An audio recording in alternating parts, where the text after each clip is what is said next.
This is a great question. What are draft emails in Gmail and how they get created? Do they get created when you just hit the compose button, or can they be created in other ways? And I'm going to show you what draft emails are in Gmail, and I'm going to show you a couple different ways that they can get produced. Number one, I'm going to start an email. I'm going to send this email to my buddy, teddyburris@gmail.com. I'm going to say, hey, dude, let's talk. And then all of a sudden the phone rings and I got to go take the phone.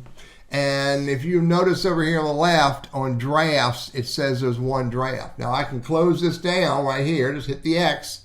I can close it down. And guess what? It's still over here in drafts.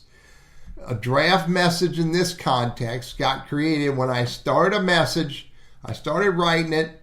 I started writing some words there. And I got distracted, and Gmail created a draft. Again, if I hit the X up here, it didn't go away.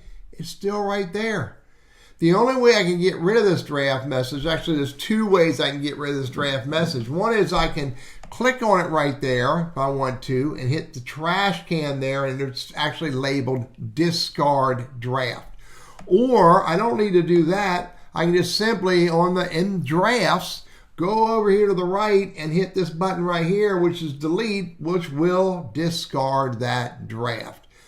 I guess one more way you can do it as well is I can select the message and I can click discard drafts, which is the same thing as delete, except I'm pretty sure it doesn't actually delete it because it doesn't go in the trash. Deleted messages go in the trash. Let's verify. Discard drafts, and it says draft deleted, but if I go look in my trash, the message is not in here.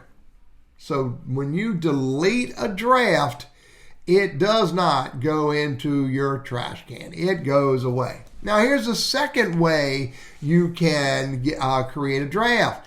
I can get right here, I get a message from somebody and I hit the reply button and I start replying. And again, because I get distracted from someone, notice under drafts, boom, it's got a 1 there. And so I can close this down, go to inbox, I can go do something else, and you'll notice in drafts, there's that draft message. It shows up just like in inbox as a part of the thread because I'm using threads. And if I click on that, there's the message there. Again, this is the reply that I'm sending to someone. And by the way, it could have just as easily been a forward. If I'm forwarding it to somebody, forward it this guy. And again, no matter what I'm doing, if I leave it there and I don't complete it, it's still a draft in inbox under the thread. It's still a draft under drafts, again under the thread. And again, the only way I can get rid of it is by hitting the discard draft button right there. Or if I want to, I can go up here and I can select this whole thread and I can discard the draft. I wonder if that, because I'm in drafts, it only discards the draft. The word says it will only discard the draft. Maybe so. Yep, it only got rid of the draft because the words were discard the draft. Drafts. You start an email, you don't finish it, it sits in drafts. Drafts. You start a reply, you don't finish it, it sits in drafts. Or you start forwarding a message, you don't complete it, it sits in drafts. The way you get rid of it is discard drafts. I'm Teddy, your Google Workspace and Gmail guy. I hope this is helpful for you.